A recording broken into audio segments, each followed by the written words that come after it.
జీవం కలిగిన వారు ఎవరంటే కుమారుని అంగీకరించువారు. ఆయన అంటాడు, ప్రియ సహోదరుడా సహోదరి, నీకు నిత్య జీవం ఉండదో లేదో అప్పుడప్పుడు డౌట్ వస్తుంది కదా. అనుమానం వచ్చినప్పుడు నిన్ను నీవే ప్రశ్నించుకో. నువ్వు దేవుని కుమారుని అంగీకరించావా, తృణీకరించావా?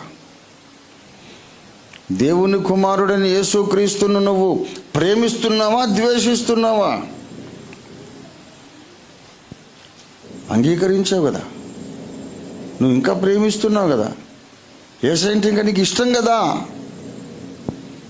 అయితే నువ్వు జీవము కలిగిన వాడవే బైబిల్ చెబుతుంది. దేవుని స్తోత్రం కలుగును గాక. అంతేగాని ఇక నువ్వేదో గాజులు వేసుకున్నందుకు రక్షణ లేదు,